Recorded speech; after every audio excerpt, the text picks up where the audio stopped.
Ég býð ykkur velkomin á þennan fund í bæjarstjórn Mosfellsbæjar. Hann númer 730 og haldinn 12. desember 2018 og ég segi fund settan. Áður göngum til dagskrár þá langar maður að bjóða hér tvo bæjarfulltrúa, varabæjarfulltrúa velkomna sem að sitja sín fyrsta fund á þessu kjörtímabili. Það er Helga Jóhannesdóttir frá D-lista og Þórunn Magna Jónsdóttir frá M-lista. Verið velkomnar. Og verið allir velkomin hérna eins og ég sagði áðan og við göngum til dagskrár. Að þessu sinni eru 10 mál á dagskrá.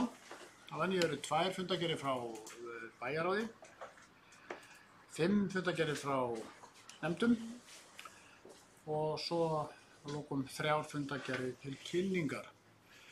Við byrjum þá á fund í bæjarráði Mosfellsbæjar sem var haldinn 28. nóvember síðastliðinn.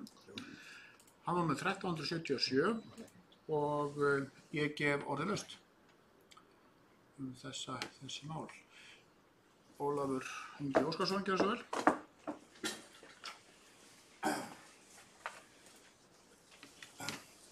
Forseti, mér hefur borist ábending. Það er varðandi mál númer 3, það er Súluhöfði 3050, gatnagerð og frávita. Mér langaði svona kannski að spyrjast fyrir það hvort það væri einhver sérstök ástæða fyrir því að á þeirri fundargerð sem er opin almenningi er engin gögn. Ég kannski skil nú að kannski sé eðlilegt að hluti þessara gagna en varðandi það plagg sem síðast var bætt við niðurstöðu á útboðunum. Það er svona spurning hvort að það hefði ekki verið eðlilegt að það hefði fylgt málum.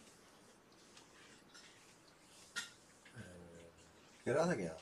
Nei. Það fylgdi ekki inn í fundagáttinni, sko. Já, en ekki sem sést út af því, sko. Það er allavega mjög að það var kvartaði við mig. Já, ég skal. Haraldur Sverrisson, gjörðu svo vel. Gögn málsins inn í fundagáttinni. Niðurstöður útboðsins hafa verið birtar á vegum Mosfellsbæjar. Hefur það sem sérstök frétt. Það hefur nú alveg örugglega mátt hengja það líka við þennan tiltekna fund. Það hefur örugglega farið betur á því en allavega er þetta opinber gögn og öllum aðgengileg. Stefán, þetta sama mál? Nei. Er eitthvað sem við ræða mál 3? Það verið ekki verið að þá að það útrætt en Stefán, gjörðu svo vel. Forseti á gildu bæjarfulltrúa. Það er fyrsta málið í þessari fundargerð. Geymslusvæði ístaks á Tungumölum. Mér sýnst þetta allt vera mjög vel frá gengið. Ég svona bara bendi á og það mætti kannski koma því að þegar að leigusamningurinn fer inn til þinglýsingar að það verið sérstaklega áritað í athugasemd að leigutaka sé óheimilt að veðsetja leigurétt sinn og framselja og svo framvegis. Bara til þess að koma í veg fyrir að ef það gerist eitthvað að þá eru oft þessar athugasemdir sem vekja fyrst athygli þinglýsingadómarana þegar þeir eru að taka afstöðu til skjala. Já, þetta var mál nummer 1. Hvað sem við ræða það mál? Þórunn Magna, gjörðu svo vel.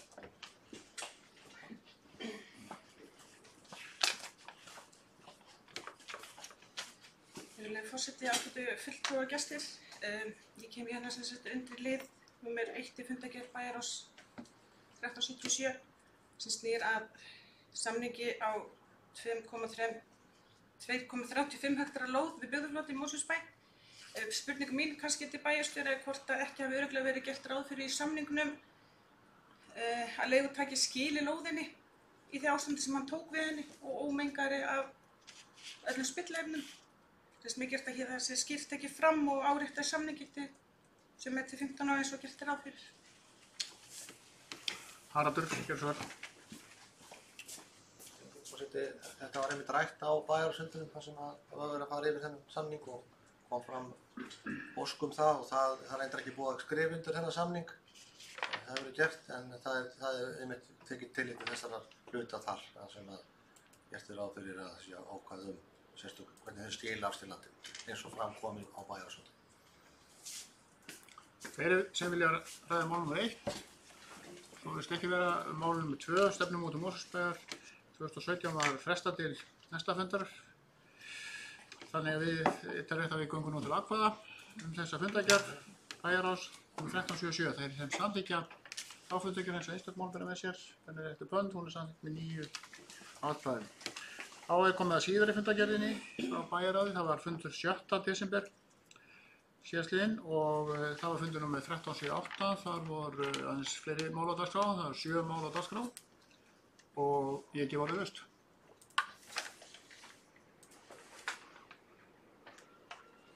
Þóra Magnea, gjörðu svo vel.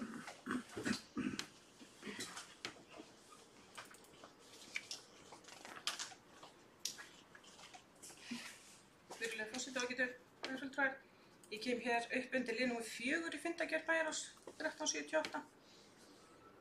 Málið snýr að kynningu á minnisblaði vegna fundar í velferðarráðuneytinu þann 29. nóvember síðastliðinn. Og rétt er að fagna því að velferðarráðuneytið virðist ætla að leggja til að 24 ný hjúkrunarrými verði byggð hér í Mosfellsbæ næsta árum. Gott var að sjá sem sagt nánar kostnaðarmat þegar nær dregur og það sem ríkið ætlar að leggja fram og séu áform upp að fara í þessar framkvæmdir. Skiptir miklu máli að tryggt sé að fjölfatlaðir yngri einstaklingar fái sem sagt viðunandi húsnæði reist sem henta þeim aldurshóp og þar getur komið til sér álma eða hæð þar sem þeir gæti notið sér meðferðar. En ekki sem sagt sé í meðferð með háöldruðum einstaklinga á sama gangi. Það er okkur afar mikilvægt sé ætlunin að efla málefni fatlaða, að gæta þess af margvíslegum þörfum sem þarf að uppfylla og leitast til að búa undir alla einstaklega rými sem þeir geta sem sagt notið bæði sjálfstæðis og umönnunar í samræmi við sinn aldur. Gott var að heyra hvort að það séu uppi áform að tryggja þessum aldurshóp aðstöðu samhliða þessum framkvæmdum sem séu áformaðar. Þannig að já, fyrir. Já, Haraldur, þú ert búin að byrja að gjörðu svo vel. Forseti, þetta mál, það er að segja byggingu hjúkrunarheimilis sem Mosfellsbæ stækkun Hamra eins og það minnisblaðið heitir. Þá er það rétt og er það fagnaðarefni að það liggur fyrir ákvörðun ráðuneytisins að stækka hjúkrunarheimili Hamra. Það er búið að vera lengi ósk okkar hér Mosfellinga að það sé gert, sérstaklega vegna þess að hjúkrunarheimili Hamra eins og það er í dag er of lítið hjúkrunarheimili. Tvennum ástæðum, það vantar náttúrulega hjúkrunarrými bara í landinu og svo er það rekstrarlega og lítil eining til þess að sé hagkvæmt að reka það. Þannig að það var hluti af samkomulagi sem að gert var hér fyrr á þessu ári milli ráðuneytisins Hamra, OHF og Mosfellsbæjar svona leiðir til að laga rekstrarknutul þess að til framtíðar að hjúkrunarheimili yrði stækkað. Og þetta var fyrsti fundur, svona formlegur fundur sem ráðuneytið boðaði vegna þessa. Það er þannig að þessi framkvæmd er semst á vegum ríkisins. Framkvæmdin við Hamra eins og það er í dag, það er að segja var svokölluð leiguleið, það er að segja bæjarfélagið byggði og leigi ríkinu. Það er ekki áform það hálfu ríkisins að fara sömu leið, heldur þetta sé þá framkvæmd sem að ríkið sér og hannar og klárar. Kostnaðarskipti reglan er svo að ríkið borgar 85% af stofnkostnaði og sveitarfélagið 15% og við þurfum þá að undirgangast það til þess að þetta er gert að við greiðum 15% af stofnkostnaði þessarar byggingar. Ég held að þessi nú verði örugglega auðsótt að gera það. Það varðar síðan unga íbúa á hjúkrunarheimilum að þá hefur það verið sérstaklega lagð á það áhersla og raun og veru liggur fyrir tillaga af hálfu Mosfellsbæjar að ein deild á þessu nýja hjúkrunarheimili eða á þessu hjúkrunarheimili þessu sameinaða hjúkrunarheimili verði með fyrir yngri en 67 ára. En það er hins vegar náttúrulega ráðuneytisins að ákveða það. En það verður bara gott ef að bæjarfulltrúar legðu því lið og töluðu því máli þar sem þeir hitta slíka aðila sem geta haft áhrif á það. En það er sem sagt liggur fyrir vilji bæjarins að það sé gert að þeim saman með svo fórum nefndir hér á. Já, við ræðum hérna hjúkrunarheimilið áfram, Valdimar Víkinsson, þú hefur beðið orðið, gjörðu svo vel. Takk fyrir það. Geirmundur, sama lið, það hérna hjúkrunarheimili. Þetta náttúrulega gríðarlegt hagsmunamál fyrir alla Mosfellinga. Fyrsta lagi þetta getur verið fjárfesting fyrir okkur að við þurfum að leggja til þarna 15% af stofnfé fyrir hjúkrunarheimili. En það sem mestu máli skiptir framboð af hjúkrunarheimilum í bænum og við landinu öllu, vegna þess að þetta að hugsa þannig. Og það skortur á hjúkrunarheimilum, það bara held ég að vera frétt það í dag í blaði að það væri skortur á hjúkrunarheimilum í landi. Og það nú annað önnur óvissa sem þar og það bara skortur á mönnum.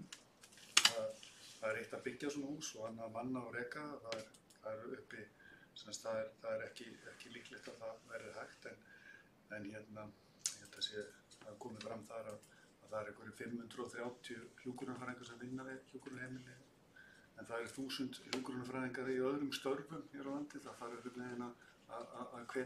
að laða þá til þess að fara að vinna við hjúkrunarheimili en það kannski eitthvað vandamál sem í framtíðinni. Við ættum náttúrulega eins og komið fram að hvetja til þess að það verði byggð og þetta hjúkrunarheimili verði 70 rúma hjúkrunarheimili. Það svo stærð sem mér skilst að sé svo eining sem rekstrarlega best.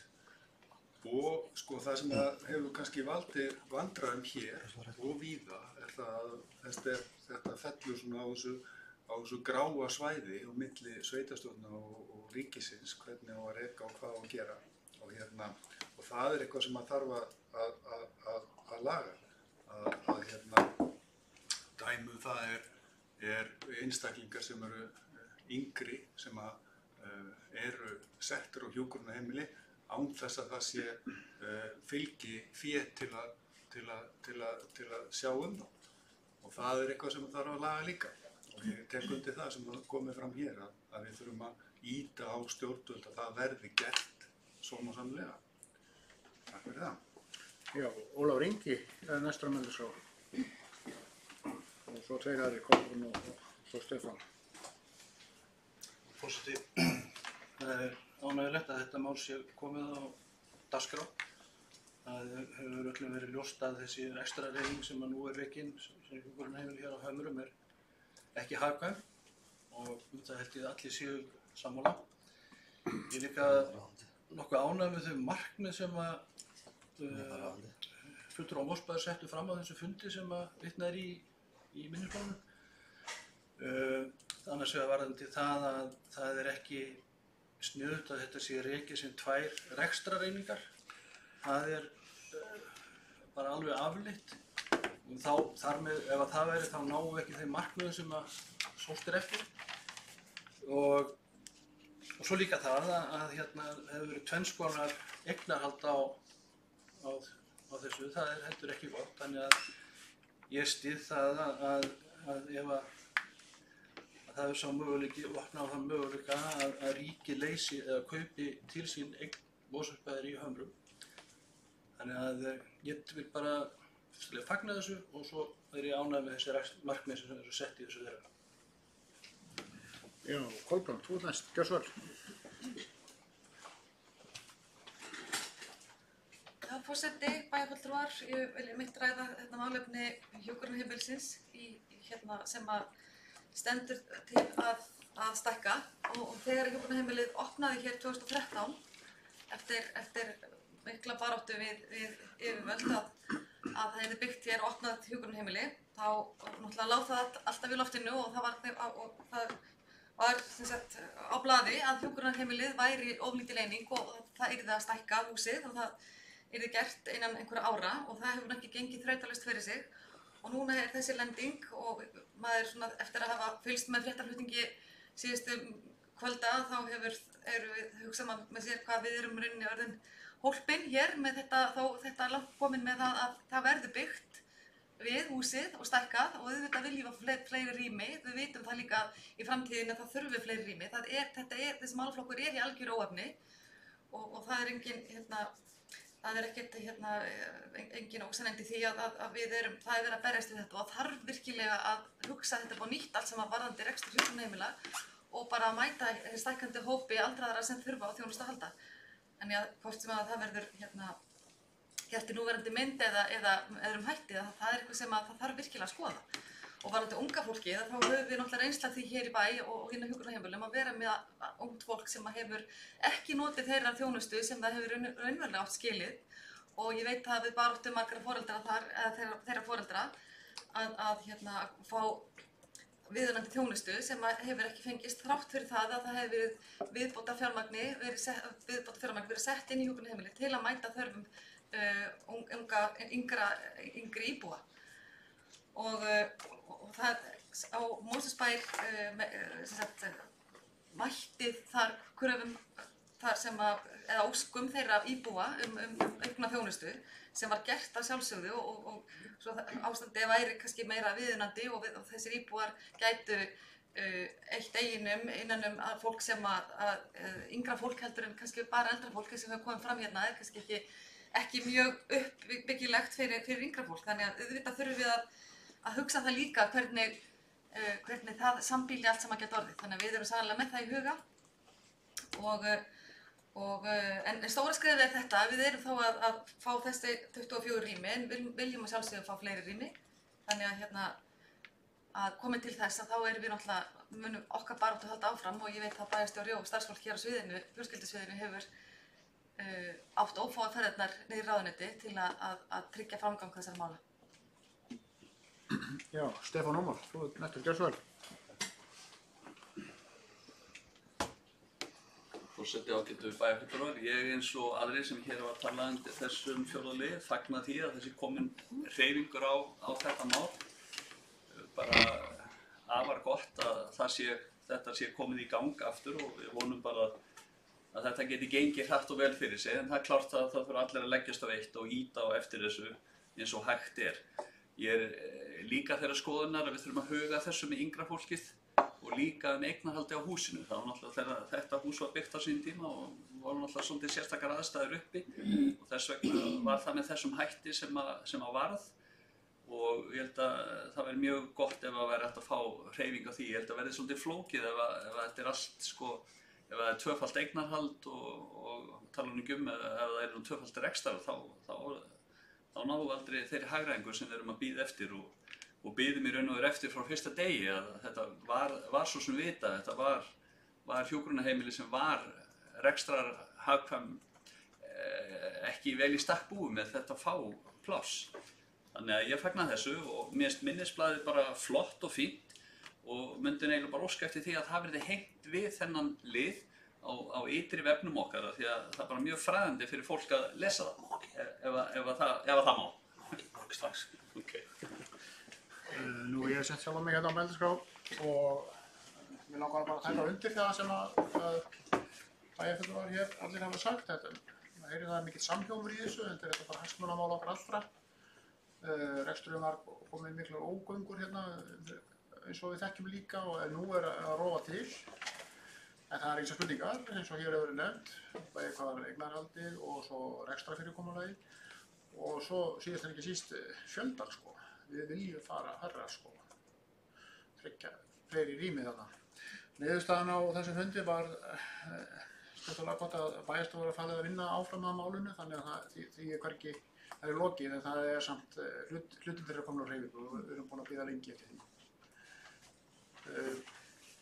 Þetta var nú fjórða lið, hjúkrunarheimili Mosfellsbæ heitir hann.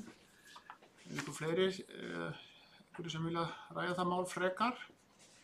Svo virðist ekki vera en orðið er þá laust önnur mál sem eru þarna í þessari fundargerð bæjarráðs og 6. desember.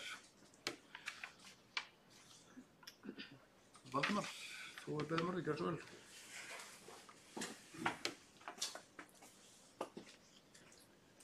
Já, ég kem upp undir 7. lið, tillögur uppbygging samgangna á höfuðborgarsvæðinu. Kannski aðeins að opna umræða það, við erum sjálfsagt eftir að ræða það í byggið á næstunni. Það þurfum að ræða kynningu á verkefnahóps uppbyggingu samgöngna á höfuðborgarsvæðinu sem kynntar var í vegum SSH. Og þetta fín vinna sem hefur farið þar og ég fengið góða kynning á því frá SSH og en það nú svona ýmislegt sem kemur þar fram. Meðal annars að það aðeins 18% af vegaframkvæmdum eða fé sem varið til vegaframkvæmda á Íslandi varið til höfuðborgarsvæðisins sem náttúrulega allt og lítið fé og þetta við getum all tekið undir það.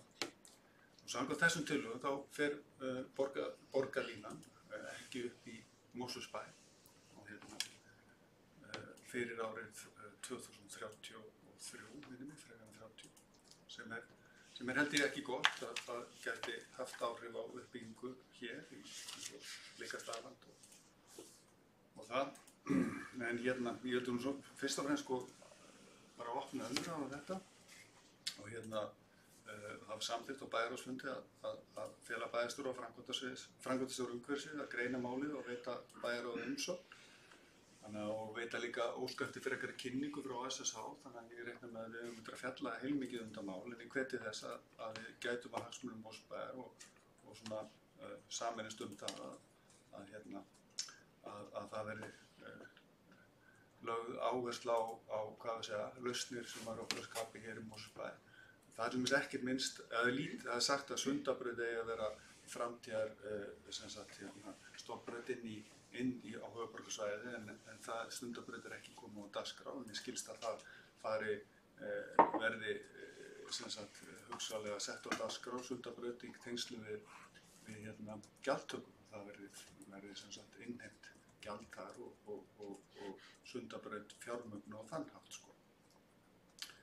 Það verður að ræða þetta á þingi núna þessa skattheimtu. Það er að segja gjaldtöku getum við sagt eða skattheimtu, hvað á kalla það. Það er mjög óljósar fréttir sem við fáum á því hvernig það svo gjaldheimta á að vera.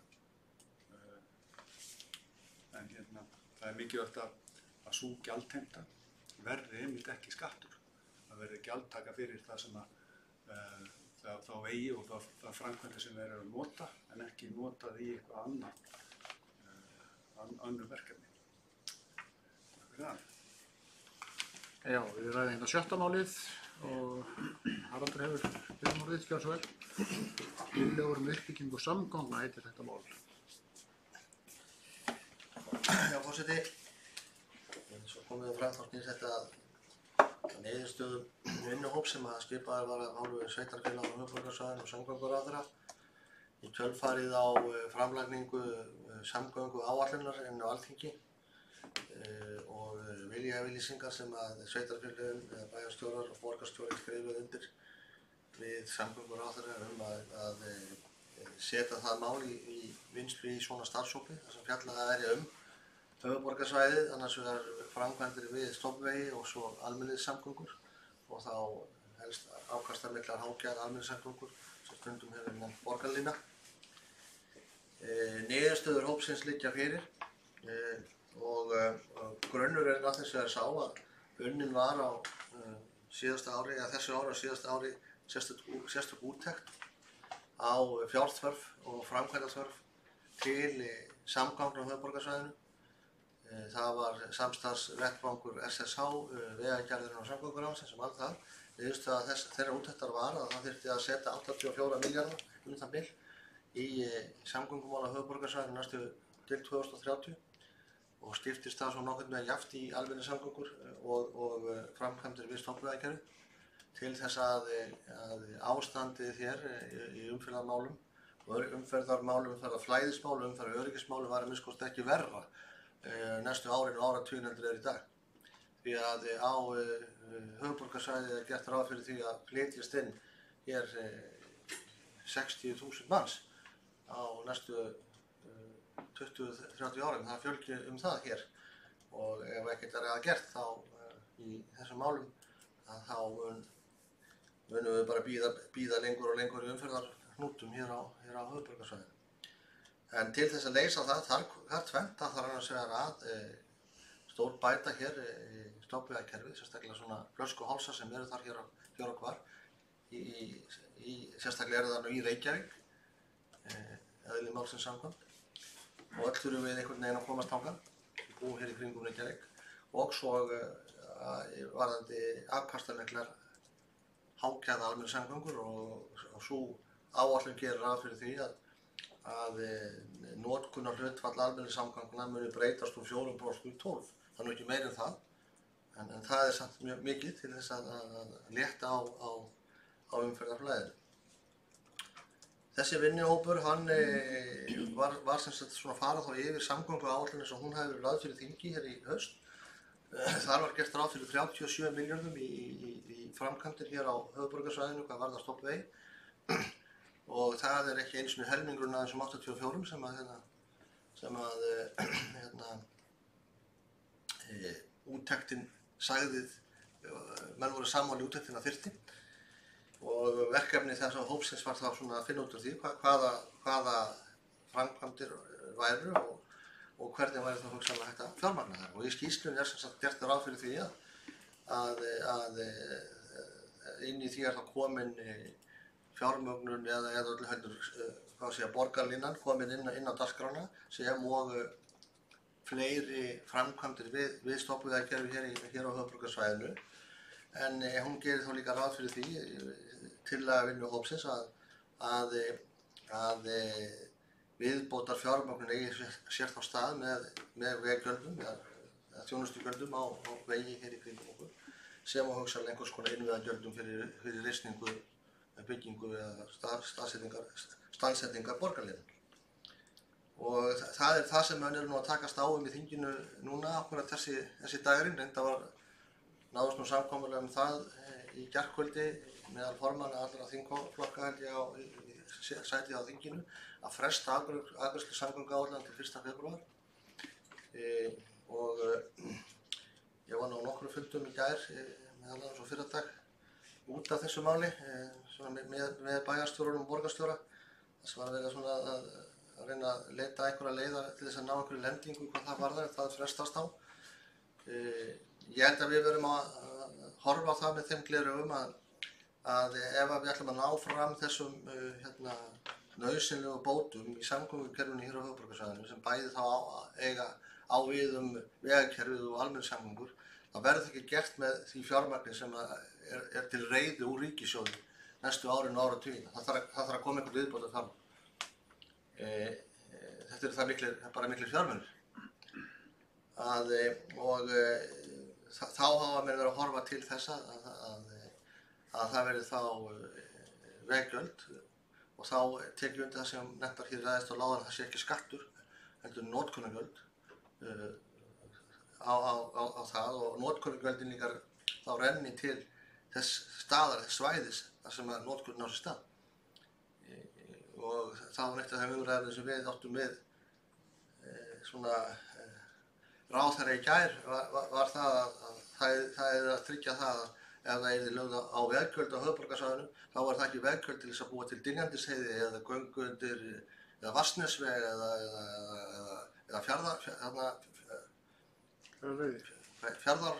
Fjarðarheiði á Seyðisfjörði, allir virðingu fyrir þeim samgöngubótum að þá er það nákvæmlega eins og kom hérna fram líka áðan að það hefur 18% af öllu vegaflug farið á höfuðborgarsvæði. Það eru svona 70% allir umferðinni hér og við þetta verður ekkert búið. Þannig að við þurfum að passa vel upp á það að ég held að sé ekki ef, heldur þegar einhvers konar veggjalda innheimta hefst hér að við gætum þess með öllum tiltækum ráðum allt það fé sem það þá fæst renni til að bæta samgöngur á höfuðborgarsvæðinu. Og þá er við með samgöngur annars vegar stofnvegaframkvæmdir og almenningssamgöngur. En svona þessi umræða reynilega frestast eitthvað. Það er ágætt, ég held að þetta þurfi svolítið, við þurfum líka svona, það var nú kynningafundur á vegum SSH þetta mál fyrir 10 dögum síðan. Það höfðu ekki allir bæjarfulltrúar tök að vera þar og þess vegna var nú rætt það að halda sérstakan fund fyrir okkur hérna þetta. Það sé gott. Það sé gott að við ræðum þetta en svona það jákvæða í þessu finnst mér og það finnst mér vera mjög jákvætt að það verið að leita lausna á leiða og nýrra hugmynda til þess að ráðast í það bráð nauðsynlega verkefni að laga samgöngumál hér á höfuðborgarsvæðinu. Og ég held að við séum svona kannski að finna einhverja leið til þess sem er raunhæf. Með einhverju svona samblandi af fjármögnun í gegnum ríkissjóð, venjulegum vegafé, í gegnum veggjöld sem að er þá líka orðin grundvöll til flýtingar á framkvæmdum og sennilega stofnum þá félag með öruggum tekjum sem þá hugsanlega eftir að fjármagna með lántökum og flýta þannig framkvæmdum sem að nauðsynlegt er að gera. Þannig að þetta er svona, þetta er komið vel á veg en alls ekki lokið og nú bara ríður á að við höldum velvörðunum okkar mál og það er líka mjög mikilvægt og við höfum rætt það framkvæmdastjórar þessara sveitarfélaga, bæjarstjórar og borgarstjóri, það sé líka mjög mikilvægt að höfuðborgarsvæðið sé tali einni röddu. Því að það besta sem gæti komið við fyrir andstæðinga vegabóta höfuðborgarsvæðinu sem bara því miður eru nokkurir, að það væri að samstæða væri ekki og þá myndum við ekki gera neitt í málum hér. Þannig að það er mikilvægt að við sveitarfélögum stöndum saman og það þýðir alltaf einhverja málamiðlanir eins og gengur og gerist. En svona var það sjónarmið og slíkt en meginatriði í mínum huga þetta að þarf samgöngubætur með mjög stórum formerkjum. Það á bæði við samgöngubætur í vegakerfinu og samgöngubætur í almenningssamgöngum. Og þessu tvennu þurfum við að ná fram. Og nefndi hérna líka með borgarlínuna hér með Mosfellsbæ, samkvæmt áætlun borgarlínun, eða SSH eða áfangaskiptingu hennar, þá er áfanginn í Mosfellsbæ í öðrum áfanga. Í tillögum þessa vinnuhóps er bara talað fyrsta áfangan. Og þess vegna er hann ekki, Mosfellsbæjarleggurinn ekki þarna inni. En það er eitt af því sem við þurfum að ræða og gera athugasemdir við að það verði tryggt þegar að byggist upp á Blækastalandi, í Tjarnarlandi og þeim löndum að þessi gerð almennra samgangna verði þar samhliða byggingum. Og það er alveg fullur skilningur á því finnst mér meðal sveitarfélaginu á höfuðborgarsvæðinu. Þannig að það er bara svona verkefni fyrir okkur að koma þessu í þennan farveg.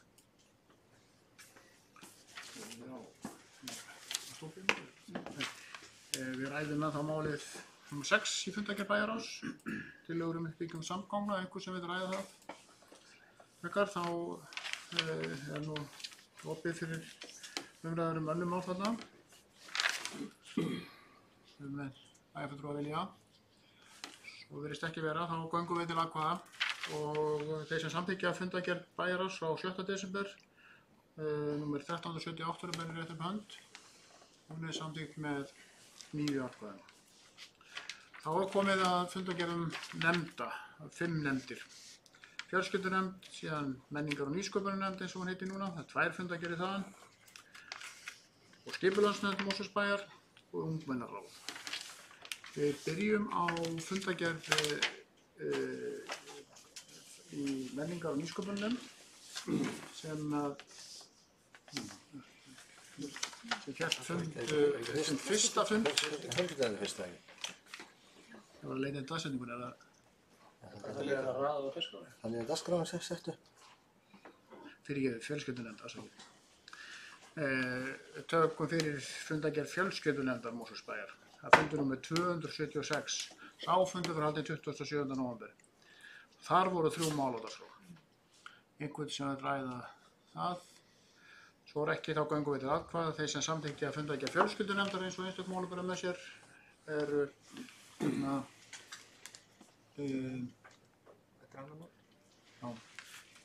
samþykkt með 9 atkvæði. Þá förum við í menningar- og nýsköpunarnefnd og tökum fyrst fyrir fyrsta fundinn. Ástæða fyrir því að þessi tala er notuð er svo að menningarnefnd heiti núna menningar- og nýsköpunarnefnd. Það var sem sagt breytt svolítið hlutverki hennar, nefnd felld niður. Þannig að það er ástæða fyrir því að talan einn er þarna. Þannig að við tökum fyrstu fundargerð menningar- og nýsköpunarnefndar Mosfellsbæjar fyrir núna. Það voru 6 mál. Dagskrá á þessum fundi. Einhver sem vil ræða eitthvert þar, eitthvert mál. Ólafur Ingi, gjör svo vel.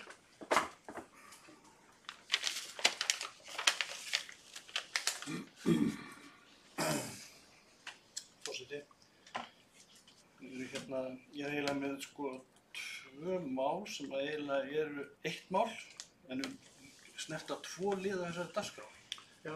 Má ég taka það saman? Já, Þeir eru út á nokkur leginn að sama hlutnum. Já, gjör svo vel.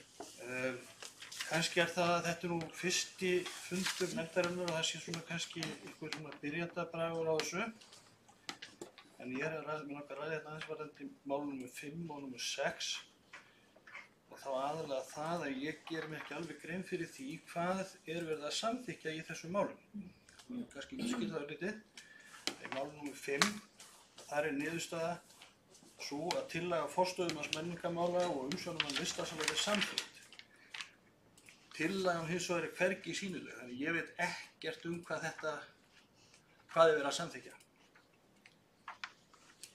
Síðan það í mál nr. 6 að þar niðurstaðan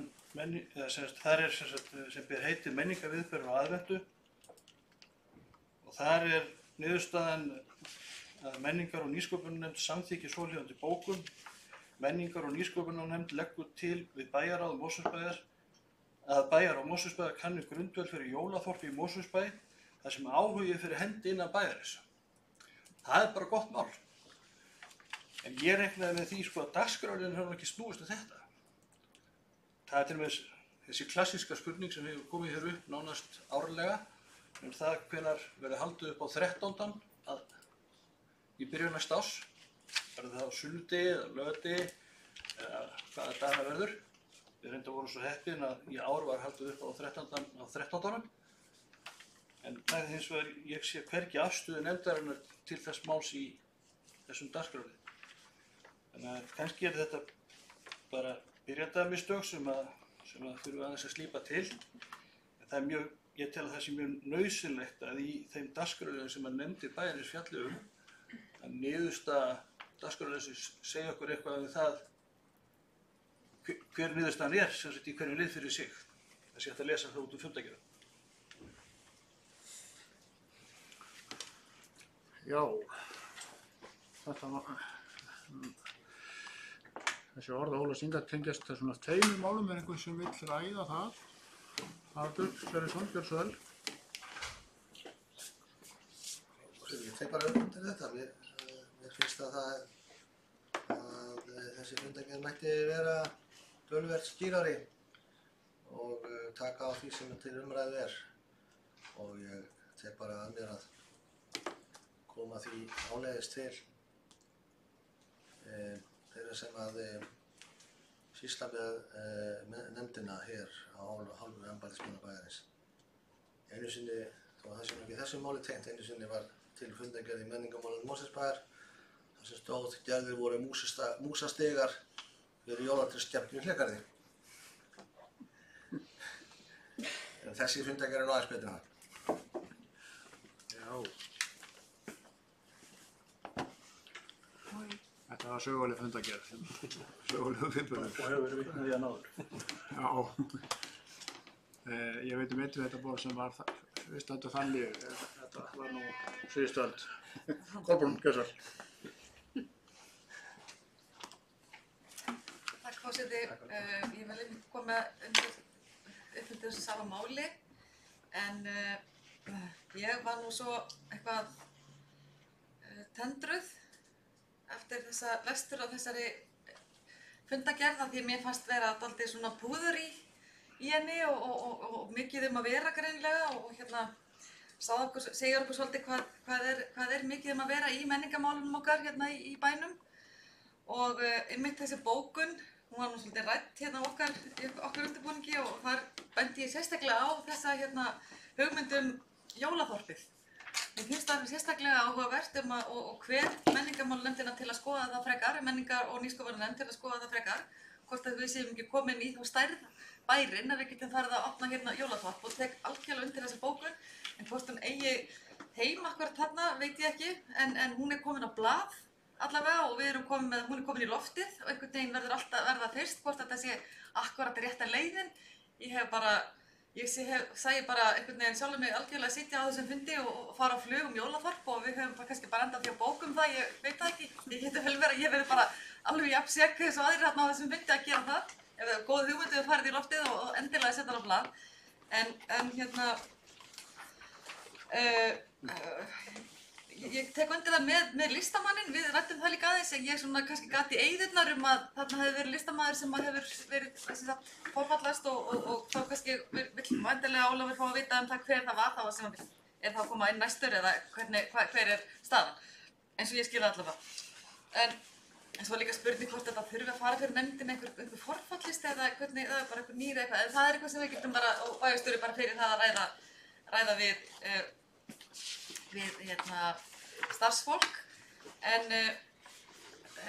varðandi þessa bókun og þá ég tek undir það, en ég held samt sko með við svona púður í þessar nefnd og hvað mörg verkefni bíða hennar að þá ættum við virkilega að standa vel við bakið á henni, ég veit við viljum öll gera það er ekki málið, ég er ekki að taka neitt annan hátt, en virkilega skemmtilegt og ég held að vera mikilvæg nefnd fyrir okkur hérna í bænum og láta til að menningarlífi blómstri enn frekar en það verður gert, en ég tek alveg undir það sem Ólafur bæjarfulltrúi Samfylkingarinnar sagði að ég kannski varðandi sérstaklega fyrramálið, varðandi listamanninn, hvað þar bjó að baki og hitt svo bókurinn kannski ekki í takt, en ég hvet menningarmálnefndina og menningar- og nýsköpunarnefndina til að skoða það alvarlega á þetta með Jólaþorpið. Þau fá allavega minn stuðning þar, fullan.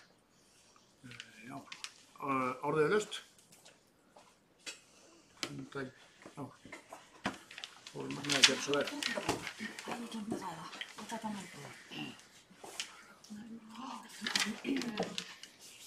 Forseti og bæjarfulltrúar, ég vildi bara koma hérna aðeins undir þessum lið samt við menning- og nýsköpunarnefndina og fagna henni og óska bara nýkjörnum nefndarmönnum þar til hamingju og tek undir orð Kolbrúnar að þetta virðist ætla að fara á fullt skrið þessi nefnd og ég kannski undir lið 4 í þessari fyrstu fundargerð fagna því að það skildi ætla að fara að taka fyrir markaðsverkefni sem Reykjavík Gloves og Mosfellsbær ætla að vera þátttakandi í því.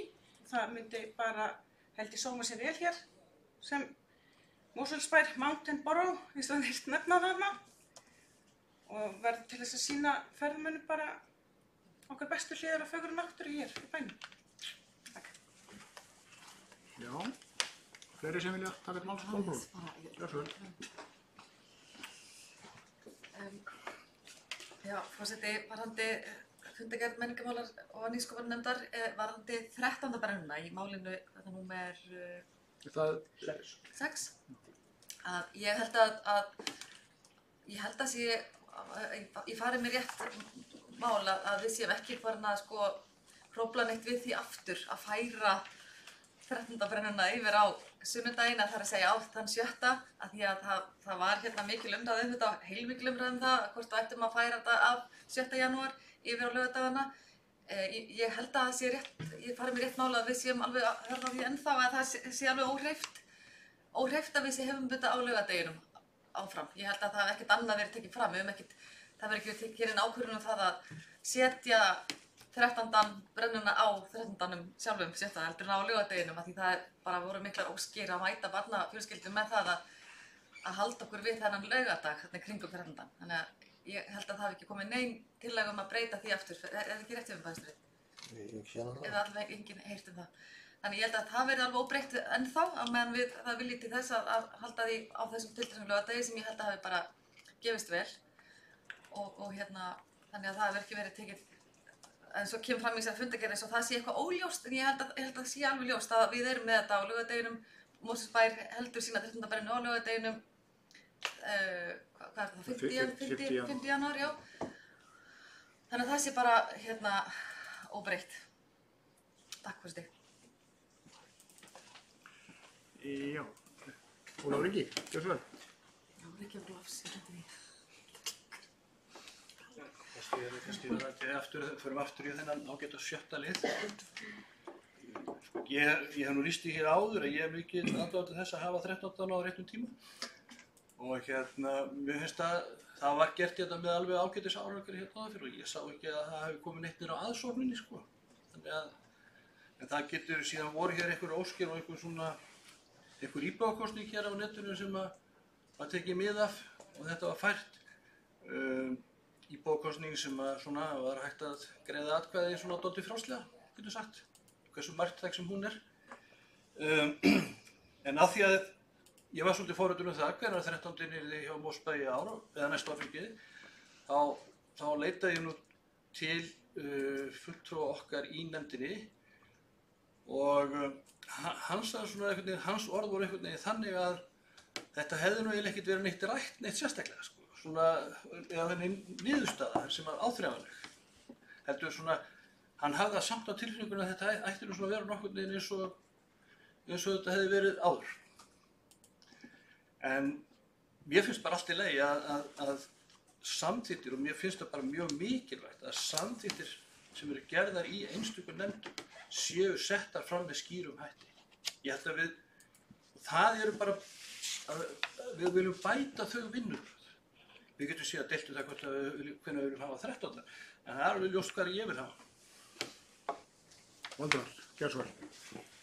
13. mál. Stóta 13. mál. Já, ég kem undir 13. málinu. Já, mál nummer 13.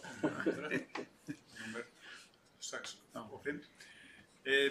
Já, ég fagna því að þessi nefnd sé komin á koppinn og það er ærið verkefni og mjög gott og það stendur til að veita meira fé í menningamál og nýsköpunarmál vissulega, veita tækifæri. Þannig að þetta verður vonandi mjög kröftug og góð nefnd. Það er hins vegar svona byrjunarleikar hérna og ég ætla ekki að fara djúpt ofan í það, en það þarf alveg rétt sem bæjarfulltrúi Ólafur hefur sagt hérna að það er að laga framlagningu gagna og líka svona starfsemi nefndarinnar en það mun slípast til og ég full að trúa því að það verður bara komið í samtlag það byrjum næsta fundi eitthvað slíkt og þetta sýnir sig líka á næsta fundi að það eru gögn sem vantar og svona en varðandi þetta 13. Jú, það er mikilvægt að 13. sé á 13. Það getur það og líka er ég fylgjandi því að eins og bæjarfulltrúi Kolbrún sagði að það sé orðið nógu stór bær til þess að hafa jólaþorp hérna. Það var gert einhvern tímann fyrir 10 árum síðan held ég, eitthvað slíkt. Og alveg ástæðilega endurvekja það. Ég held að hann er fylgjandi því. Takk fyrir. Já, einhver sem vill ræða þessa fundargerð. Fundurum var haldinn 15. nóvember. Þessi fyrsti fundur menningar á nýsköpunarnefnd Mosfellsbæjar. Svo virðist ekki vera við göngum þetta atkvæði þess að samþykkja. Þessa fundargerð eins og Íslandsmálum er með sér venja rétt upp hönd. Hún er samþykkt með 9 atkvæðum. Síðan hélt þessi ágæta nefnd fund aftur 4. desember og hann er númer 2. Og þar voru 3 mál á dagskrá og ég gef orðið laust. Já, ég held að Þóra Magni hafi sjónamenn á undan Valdimar. Gjör svo vel, Þóra Magni.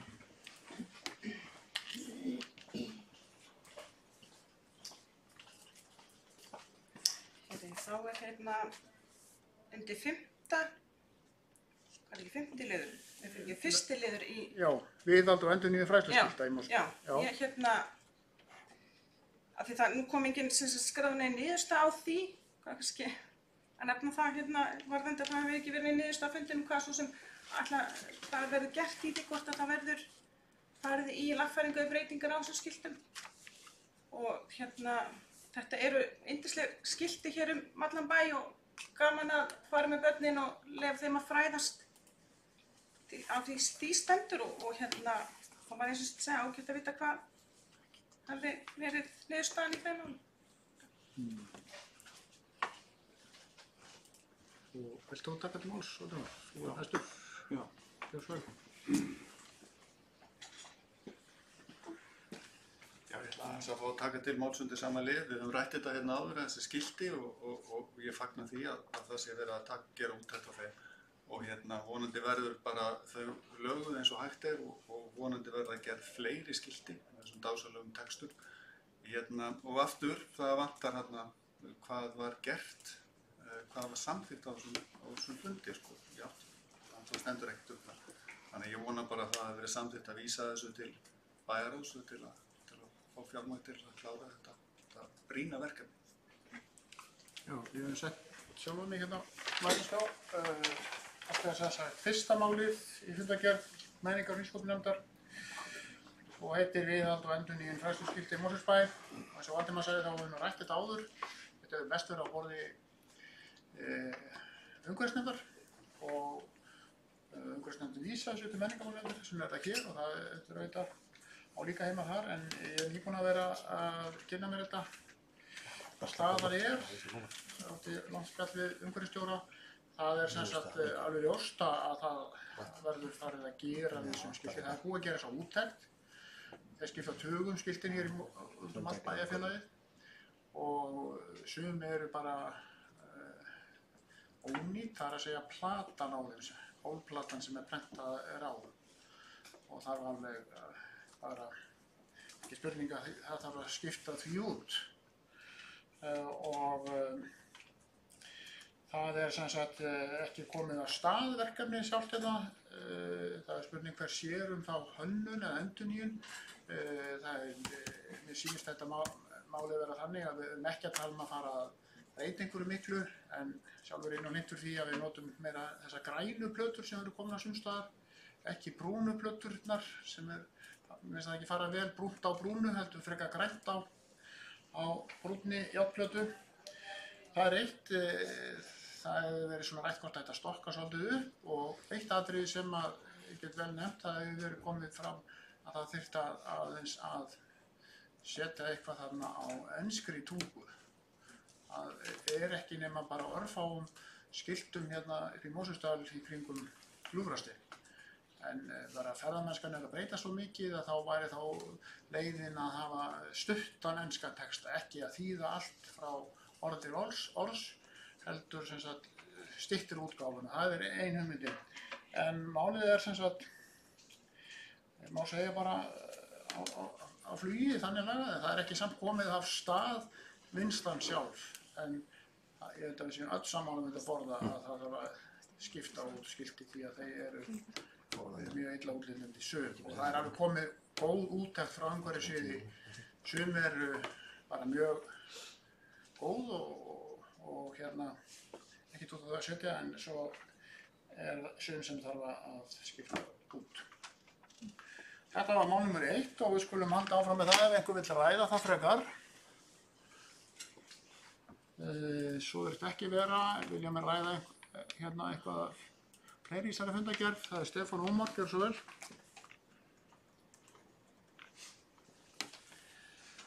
Forseti ágætu bæjarfulltrúar, það er þá liður 2 sem ég myndi vilja koma aðeins inn á.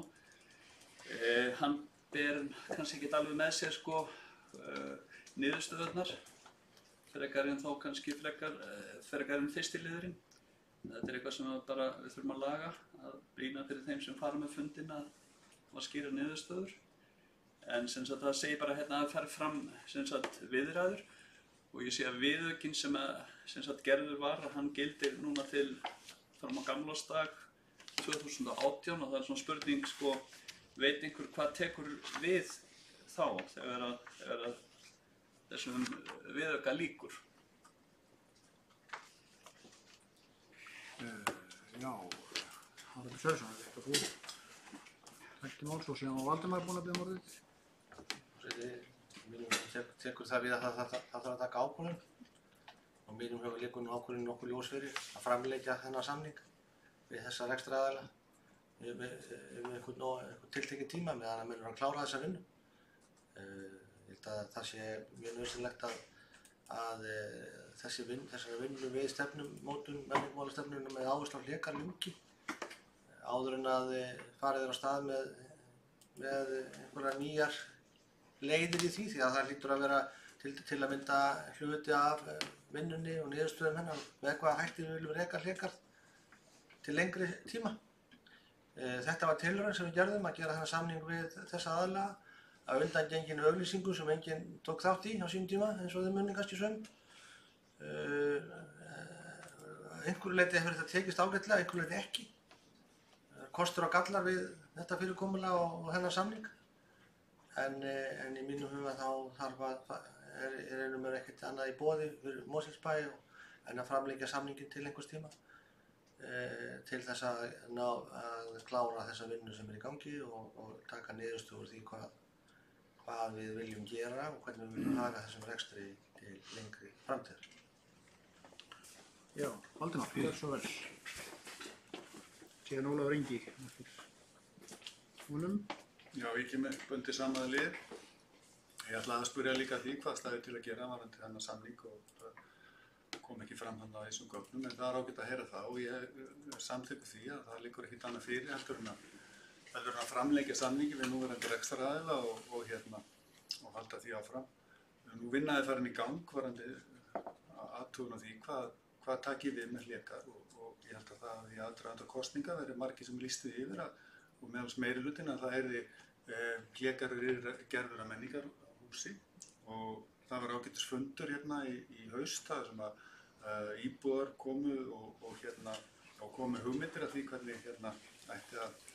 hvernig væri gott að halda þeirri menningu úti í húsinu og ég held að það hefur komið fram þar mjög góðar hugmyndir, mjög margar góðar hugmyndir og síðast held ég að það hefur verið fundað með ungmennum í bænum og þau hafi fengið að segja sitt það hvernig ætti að nýta húsið. Þannig að þessi vinna er komin í gang og það kannski var ágætt líka að heyra það hver eru þá næstu skref, hvernig munum við nálgast íbúa aftur, hvernig við munum nálgast þessar niðurstöður og hver eru svona næstu skref varðandi þessa ákvörðunartöku, hvernig ætlum við að taka þessa ákvörðun, hvernig á að nýta þetta hús undir menningarstarfsemi og hvaða tíma ætlum við að gefa okkur í það, ætlum við að vera komið með einhver aðra starfsemi þarna 2020 til dæmis. Ætlum við að byggja við húsið eða hvað hugmyndir hafið nýtingu á húsinu.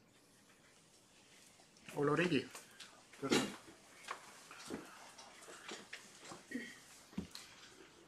Forseti, það virðist hafa brunnið sama spurningin á okkur hér kollegum hægra megin við borðið. Það var eftir hvað gerist eftir 31. desember varðandi hlékar og við erum svo búin að fá svar við því að hvert ætlunin er að fara og það er að framlengja núverandi samning. Þetta mál var rætt hér töluvert fyrir síðustu kosningar hér inn í bæjarstjórn og það voru haldnar þó nokkuð margar ræður og hérna var hér úr þessum púlti ást fólk til hlékars og það var hið besta mál og þá vildu ýmsir fara það að fara að ræða strax hvað yrði hlékar, hvað yrði gert hér að þessi samningur yrði úti vegna þess að það var gerður viðaukið sem framleiddi þetta til áramóta en þá var ýmsir sem vildu bara fara strax í að vinna þetta og það var fullyrt þá af meirihlutanum að það væri nægur tími til þess að fara í þetta strax eftir kosningar og klára þetta fyrir áramót. Það er náttúrulega komið í ljós að það er ekki.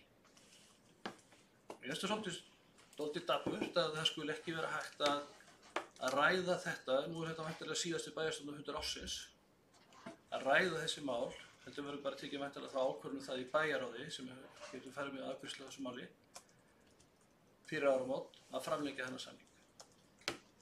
Á opnum fundi menningarmálanefndar varðandi endurskoðun á menningarstefnu Mosfellsbæjar sem að mörg ykkar voru hér á og stóð það nánast upp úr hverjum manni að það voru allir eiginlega sammála um það að hlégarður ætti að vera menningarhús bæjarins.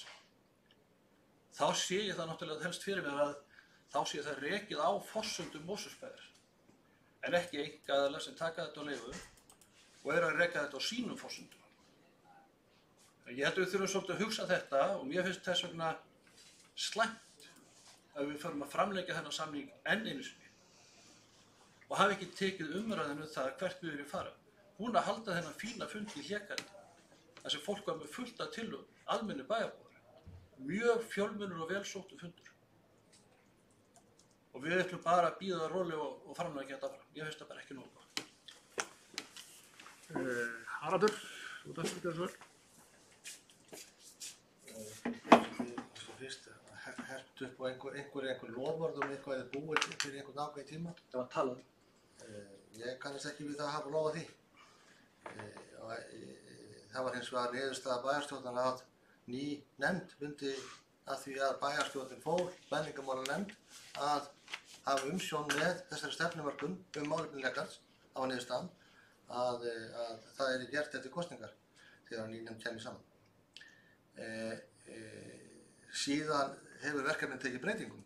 Það er að segja upphaflega var talað um að móta stefnu fyrir Hlégarð. Síðan var ákveðið að útvíkka þá vinnu og endurskoða menningarstefnuna Mosfellsbæjar með áherslu á Hlégarð og ég held að það hefur góð ákvörðun. Við erum alltaf ekki að taka þessu umræðu hér vegna þess að þessi vinna er í fullum gangi. Við erum að leyfa þeim sem við fólum verkefni, þar sem menningarmálanefnd og þeim embættismönnum sem þar vinna að vinna út úr þessu öllu saman sem er verið að gera og koma með tillögur að stefnu þennan málaflokk. Þá getum við tekið umræðum það hér þegar það tillögur liggja fyrir.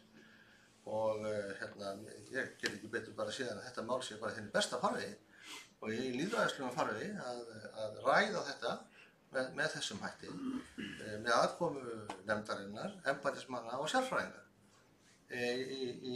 í málinu. Og þá kemur einmitt ættarlega út úr því einhver tillaga eða niðurstaða það með hvaða hætti við viljum haga rekstri Hlégarðs og menningarmála í sveitarfélaginu og það sem ég nefndi hér áðan í fyrri ræðu minni til framtíðar. En þar til að sú tillaga liggur fyrir finnst mér liggja bara beinast beint við og það er ekkert að því að framlengja þennan samning við þessa aðila til þess að það sé þó sú starfsemi sem er í dag í húsinu áfram og það er alveg, ég held að það getur nú kannski flestir verið sammála það, kannski ekki allir, en flestir verið sammála það að það er mun meira að vera í þessu húsi núna heldur fyrir nokkru ára síðan þó við viljum endilega að það sé meira líf í því húsi og kannski með öðrum hætti og það er sú vinna sem er í gangi og við skulum bíða eftir niðurstöðum nefndarinnar og þeirra sérfræðinga sem eru vinni í því og taka á svo umræðuna þegar það liggur fyrir. Já, ég sett mig á mælaskrá Við ræðum málefni Hlégarðs, það heitir í fulla málefni Hlégarðs, eða Hlégarður fyrir ekki, í menningar- og nýsköpunarnefnd og 4. desember fundargerð.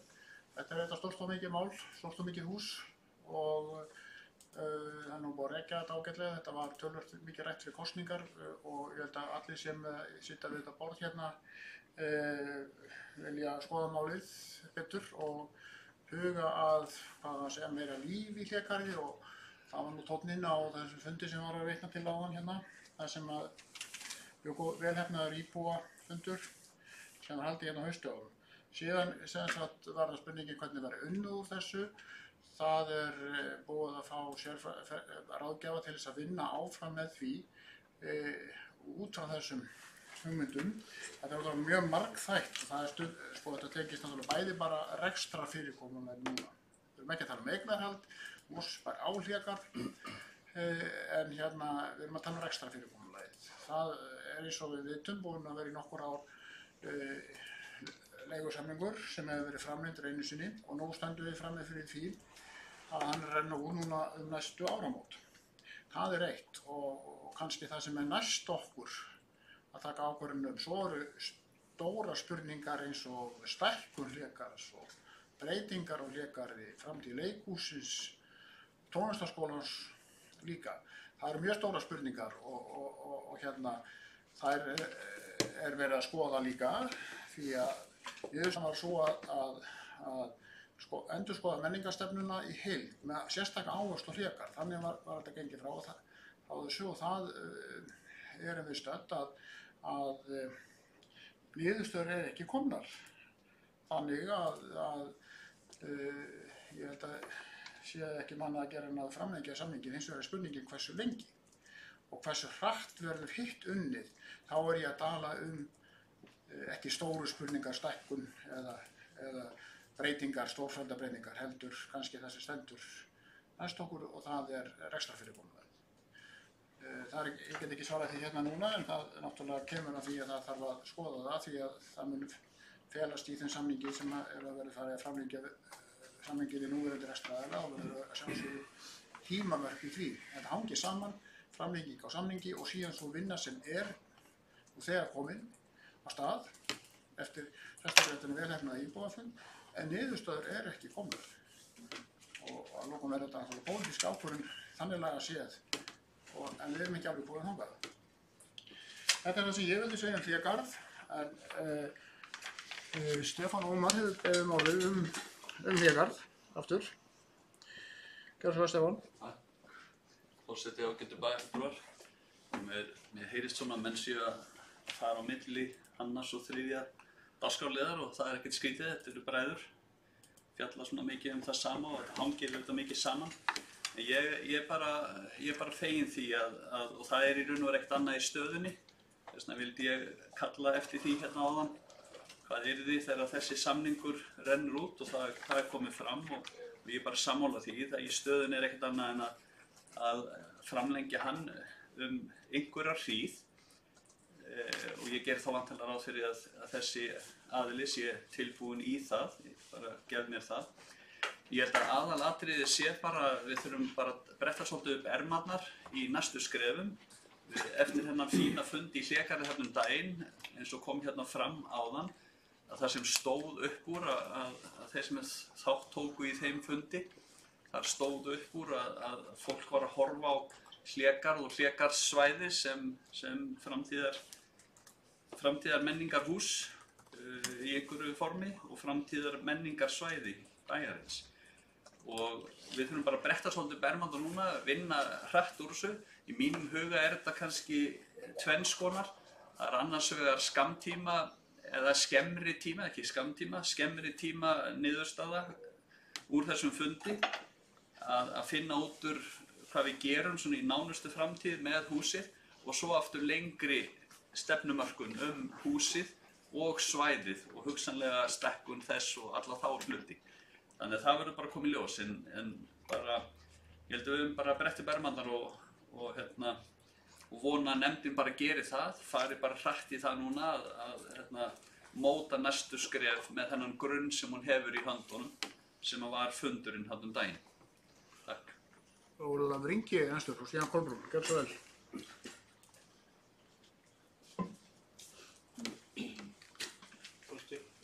Áfram að ræða hennar lið og ég ætla kannski aðeins að fá að sluta tækifærið því að svo ég þurfi ekki að tala í þriðaskipti að það athugasemdir sem ég gerði við fyrri fundargerð eiga líka við þessa. Þannig með það sagt. Það sem ég langar síðan, forseti kom eiginlega við svona lykilspurninguna þá í framhaldi af þessu máli sem að því að við erum að tala fundargerð og hvað kemur fram með. Það kemur ekkert fram í fundargerð umræðu Hlégarð hvað hefur rætt og hvað lagt til. Forseti nefndi það að það veri tímasetning, hversu langan tíma menn ætla að framlengja þennan samning. Mér langar þá bara að vita, kannski ekki gott að segja það hér ef það ætti að ganga frá samningum, en ef það hægt að þá hvaða hugmyndir menn hafa mikla framlengingu á núverandi samning. Kolbrún, þetta bæjarstjóri svari spurningu á Stíðan Kolbrún. Þetta bara ákvörðun sem bæjar þarf að taka til að bæjarstjóra verði svo að samningurinn er framlengdur ár. Og bara með það í huga að það taki fram á mitt ár núna að klára þessa vinnu og liggi niðurstöður fyrir. Svo þarf að innleiða þar breytingar, útbúa hugsanlega einhver auglýsingar, útbúarsgögn við að ráða fólk í vinnu hver sem niðurstaða verður. Þannig að ég held að sé bara óraunhæft annað en að áætla að það taki þennan tíma og þá sé það skynsamlegra að meiri möguleikar að þeir þá muni reyna efna samninginn eða þeir hafa þá einhvern þennan tíma til þess. Ef það væri til dæmis 6 mánuði eða 3 mánuði þá geri ég ekki ráð fyrir því að það hefði nokkuð skapað hlutur að vera í húsinu á grundvelli samningsins. Það var meiri möguleikar á því. Ég held að þetta bara muni taka þennan tíma. 6 mánuði viðbóti að klára stefnumörkunina, eitthvað svoleiðis og inn og út úr þessu öllu komið einhver raunhæfar tillögur. Það tekur lengri tíma þegar að við erum að gera í svona með þessum hætti, að sé að nefndin sjálf sé að halda utan það, heldur en að það sé einhverjir ráðnir í það og komið með tillöguna. Það eru kostur og gallar við hvort, en ég held að í þessu tilfelli sé rétt að fara þessa leið.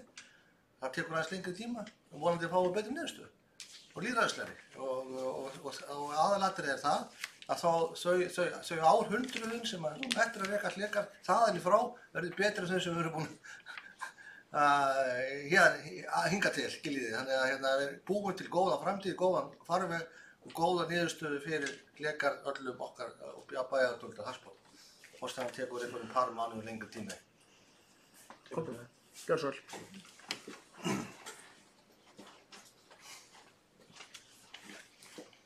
Já, forseti, ég velji mitt að ræða mál nr. 2 og 3 kannski saman í þessari fundargerð. Varðandi hlekar, það er náttúrulega, hlekarður hefur verið og er náttúrulega málan hjá okkur og hlekarður er menningarhúsið í bænum. Hlekarður er í eigu Mosfellsbæjar en hlekarður hefur átt sína góðu og slæmu daga og við höfum náttúrulega gegnum tíðina verið með þá sem hlekarður hefur verið rekin af bara í gerðu samningar við aðila til að reka hlekar.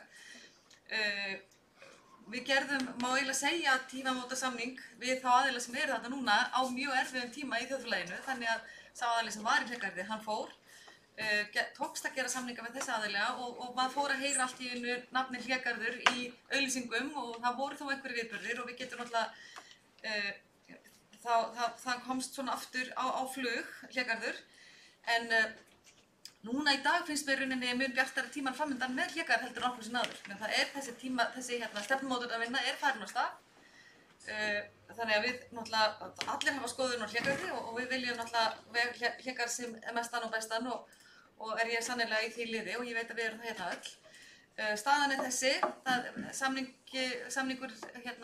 samningi lýkur eða þar að segja endar í núna um áramótin. Það er komin hugmyndum fram sem verður tekin að bæjarráði hvað við ætlum að framlengja í langan tíma. Þá er það snýst að væntanlega um það hvað tekur langan tíma að klára þessa vinnu sem við þegar farin á stað. Þannig að mér finnst það vera bara bjart framundan, það eru margar góðar tillögur komnar fram. Það er lag núna að svona lyfta hlekarði upp aftur. Það er til fjármagn fyrir því og við eigum að standa vörð bara hlekarð eins og við höfum reynt að gera eftir bestu getu, eftir fjárhag og stöðu hingað til. Nú er staðan betri, við erum að fara að stað með stefnumótunarvinnu og mér finnst það rauninni bara framtíðin hefur verið, er mjög bjartar núna heldur en og svona varðandi hlekarð heldur en oft áður. Þannig að ég er bara full bjartsýni og hef mikla trú á því að það komi eitthvað gott út úr þessum niðurstöðum og þessar stefnumótunarvinnu sem núna er í gangi. Það hefur ekki hvað sér frekar Valdimar. Takk svo vel, Valdimar. Aðeins að fá að tjá mig hérna þetta meira. Hlekarð og menningarmálastefnu. Það er komið fram að hlekarður verði þungamiðan í menningarstarfsemi hér í Mosfellsbæ. Ég held að það sé bara besta mál. Mér heyrist á maður flutti hérna með Mosfellsbæ að hlekarður er ofarlega huga fólks og framtíðin hans er bjartari en hún hefur verið að þessu leyti að það er verið að vinna í því að lífga hlekar við. Hlekarður er svona eins og ástkær frændi hérna í bænum sko, fólk hugsar það og vill greinilega að það verði gert eitthvað fyrir hlekar. Ég hvet til þess að menningarmálanefnd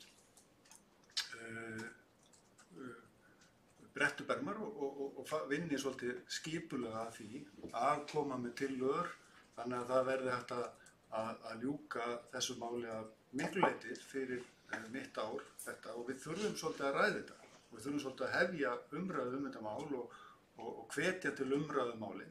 Eitt sem rætt var hérna var að bæjarfulltrúi Ólafur sagði að þetta ætti að vera ekki að rekja einkaaðilum. Ég er nú ekkert endilega sammála því að það þurfi að vera svo, það má alveg vera einkaaðilar sem koma að þessu, en ég sammála því að það þarf alltaf að vera á forsendum Mosfellsbæjar. Það þarf alltaf að vera þannig, en ekki á forsendum einkaaðila. En gott að þessu umræði farin í gang og ég hlakka til að taka þátt í henni á komandi mánuðum. Já, þá er nú kynnt mér umræðan lokið fundagerðina. Fundagerð nr. 2 hjá menningar og nýsköpunarnefnd á 4. desember. Við göngum til þá atkvæða þessa fundargerð og þeir sem samþykkja hana. Beinræktarbönd, það eru 900 á lofti. Þá tökum við fundargerð sem er náttúrulega lengri að venju, það er skipulagsnefnd sem fundar annarkvæmt föstudag. Hún fundaði 7. desember síðastliðinn, það var fundur númer 473 og þar voru mörg mál á dagskrá. Og ég gef orðið laust. Ólafur Ingi, hefur við orðið, gjörðu svo vel.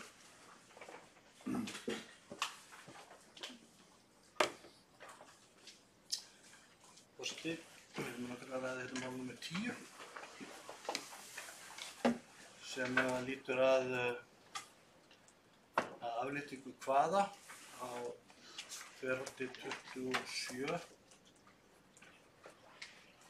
Þannig er að þetta mál tengist öðru máli sem að það hér á dagskrá á síðasta kjörtímabili sem að er mál sem að gekk undir heitinu leiguíbúðir í Mosfellsbæ, niðurstaða útboðs og tengist þessu og ég reyndi að baða það þegar þetta mál kom inn í skipulagsnefnd að þau gögn sem fylgdu því máli yrðu flutt undir þetta mál vegna þess að þau skipta máli í þessu sambandi. Í það var vel tekið, því miður þá var því ekki sinnt, þannig að þau gögn eru ekki þarna undir. Þannig er að í þessu máli þá eru 2 gögn sem að koma hérna fram. Það er að segja 2 álit frá bæjarlögmanni, annað sem lýtur að afléttingu kvaða og hitt sem að lýtur að deiliskipulagi, afléttingu á deiliskipulagi. Nú, í áliti bæjarlögmanns varðandi afléttingu kvaða þá er gengið út frá þeirri forsendu og þetta áliti frá 20.11. síðasta mánaðar að þetta mál megi rekja til samkomulag sem gert á 1.12.2016 þar sem gengið til samninga við Bakka EHF úthlutun lóðanna við Þverholt 21-23 og 27-29.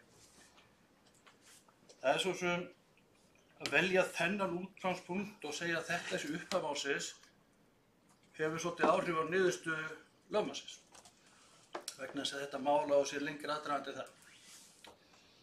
Þetta mál á sér aðdragandi til ársins 2013 þegar var ákveðið að ráðast í þetta og svo líka til þess þegar að þetta lóðirnar voru auglýstar eftir umsækjendum sem verður til í að byggja þarna íbúðarhúsnæði með töluvert íþyngjandi kvöðum sem að lútu að því að þarna yrði byggða leiguíbúðir.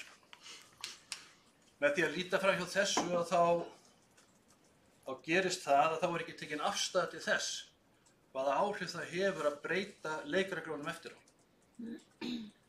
Heldur eingöngu að því hvort að samningurinn sem gerður við Bakka sem að áður hafði verið gerður við Rís og Bakki taki við honum óbreyttum næstu því.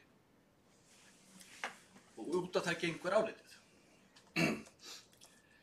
Á sínum tíma var þetta gert í góðu pólitísku samkomulagi inn í bæjarstjórn að fara þessa leið til þess að ýta undir fjölbreyttari leigumarkaði í Mosfellsbæ, byggja hér húsnæði sem að hentaði mjög spennandi þörfum. Einhverjir gagnrýndu það að við værum ekki að byggja félagslegt húsnæði en það var það aldrei tilgangurinn með þessu. Það var eingöngu að koma á stað virkum leigumarkaði.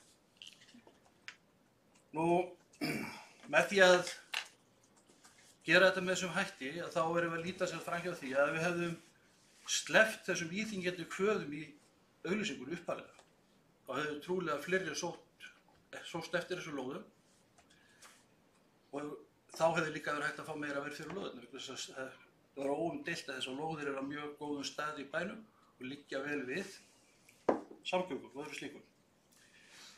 Þannig að við höfum gagnrýnt þetta við í Samfylkingunni að það skuli hafa verið hlaupið frá þessu samkomulagi en höfum hins vegar bent á það að hafi Bakki áhuga á því að byggja ódýrt leiguhúsnæði fyrir námsmenn þá sé ekkert nauðsynlegt til að aflétta þessum kvöðum af númer 27.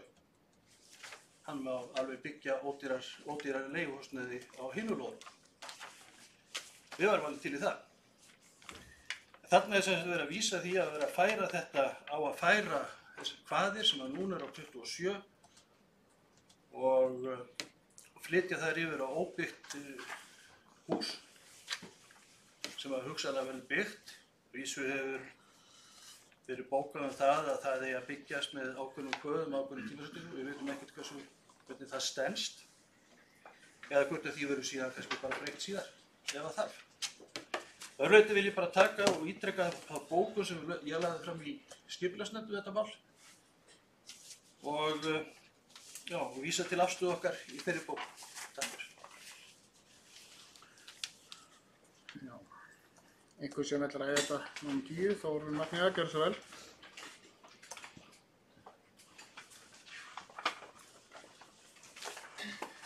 Ég kem sem sagt, virðulegur forseti.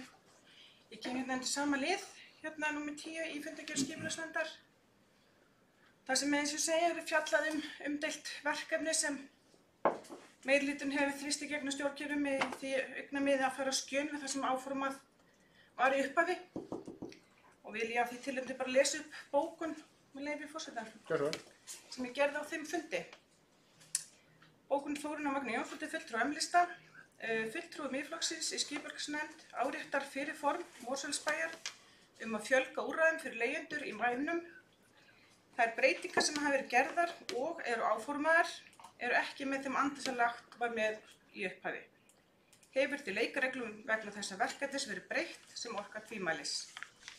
Öll umræða vöntun á minni og hagkvæmri íbúðum til sölu á fasteignamarkað mun ekki svara þörfum fyrir íbúðir á leigjendamarkað sem lagt var með í upphafi. Haraldur, þú finn bara uppgjörsur. Já, forseti, ég ætla svo sem ekki að taka til máls þetta mál vegna þess að ég sé búinn að tala í marga klukkutíma þetta mál í þessu stól. Það búið að vera að ræða það hérna öllum bæjarstjórnarfundum síðustu daga, en af því að það er haldið hér fram að því búið að breyta einhverjum leikreglum og taka einhverju ákvarðanir, þá verður bara leiðrétta það verður engin einasta ákvörðun verið tekin í þessu máli. Það er ekki búið að hlaupast undan neinum samningum og breyta neinum samningum, það er engum samningum verið breytt. Það er einu samningarnir sem eru gildir og þeir samningar sem voru gerðir í desember 2016 byggingafélag Bakka uppbyggingu á þessum íbúðum. Það er eins og að koma fram beðrum að breyta samningunum og það mál er skoðun. Og það hefur verið margótt sagt í þessu ræðustól að þeim samningum verður ekki breytt nema það verið betri að hagfelldar fyrir bæ. Það stendur málið, það verður að skoða málið ef að meirihluti kemst að því og að það sé hagfellt að breyta samningunum með einhverjum hætti og hefur sannfæringu fyrir því, þá má hann gera það. Annars ekki. Já. Fleiri sem vilja ræða 10. mál, Ólafur Ingi, gjörðu svo vel.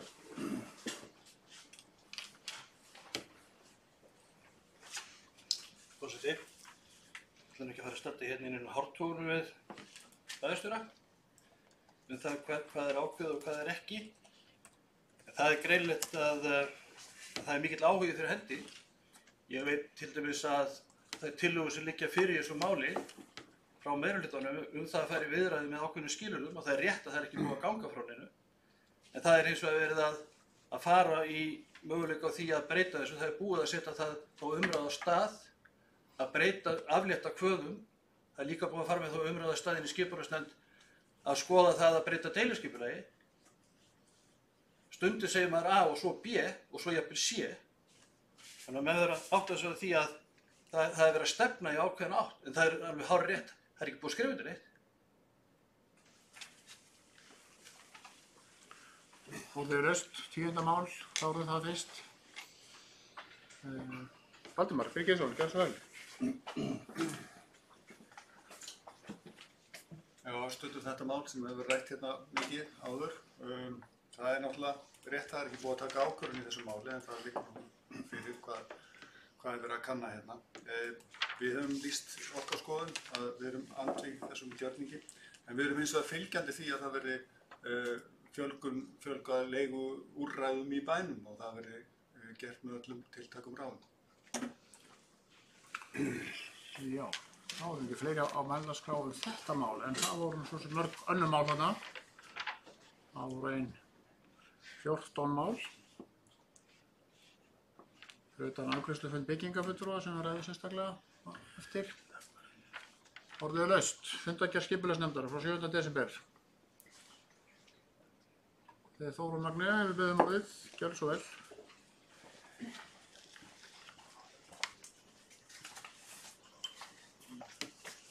Takk fyrir. Ég ætlaði að koma hér upp undir lið númer 3 í fundargerðir skipulagsnefndar.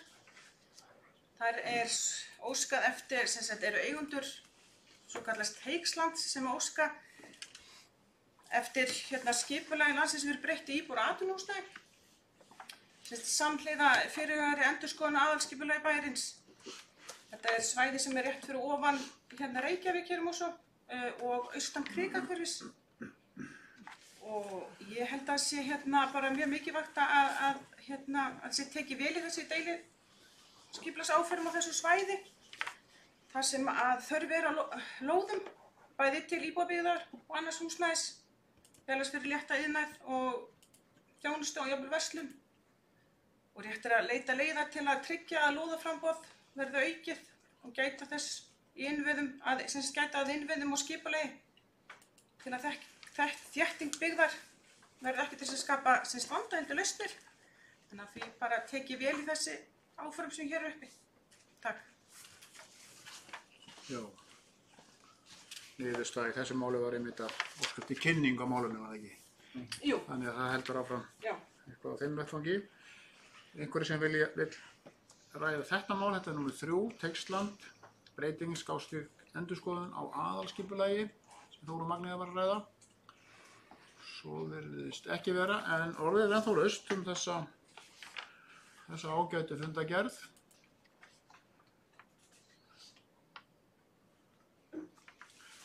Nú, það kveður sér engin frekar hljóðs og þá göngum við til atkvæða, þeir sem samþykkja hana. Fundargerð eins og einstök mál bera með sér, hún er samþykkt með 9 atkvæðum. Þá er komið að ungmennaráði Mosfellsbæjar, það er fundur númer 52 og þar voru 3 mál á dagskrá og ég gef orðið laust.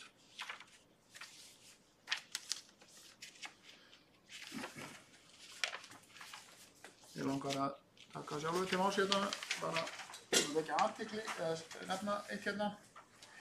Það var 3. mál. Titillinn er svona, opinn fundur fyrir ungmenni í Mosfellsbæ. Ég ætla nú að lesa bara niðurstöðuna. Ungmennaráð stefnir á að halda ungmennaráðstefnu í Mosfellsbæ í samfloti við landsþing ungmennahúsa, Samfés, sem að haldið verður í Mosfellsbæ helgina 1. til 3. mars 2019. Vinnuhópur ákveðnir og starfsmenn nefndarinnar settir í að finna fyrirlesar og húsnæði.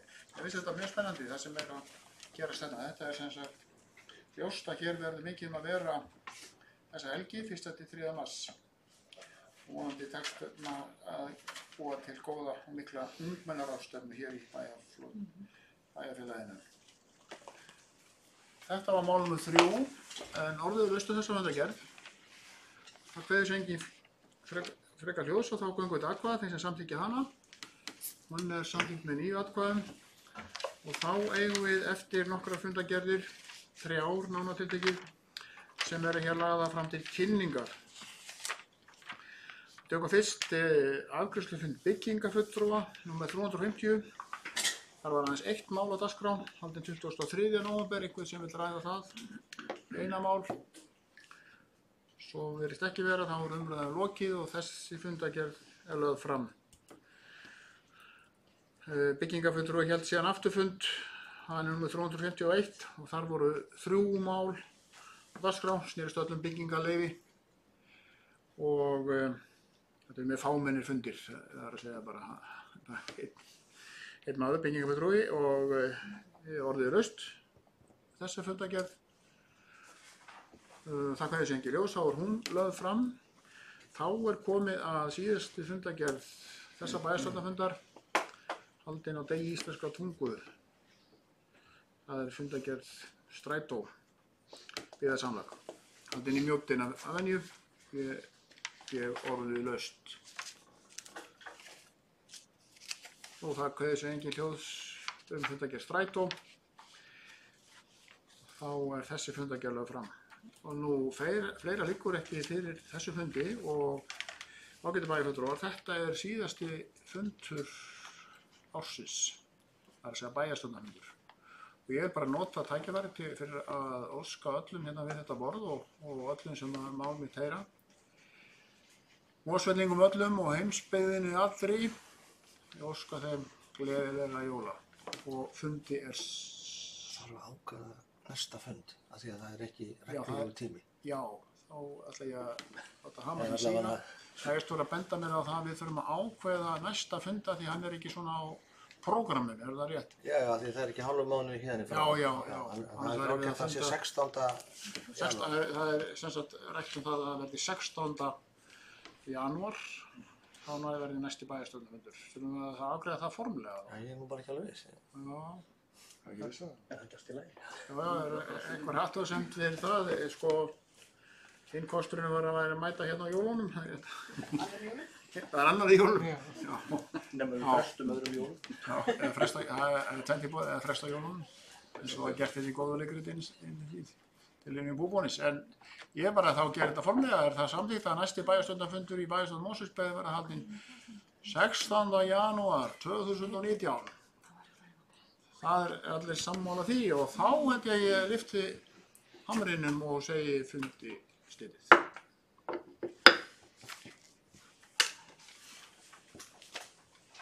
Átján og fjögur.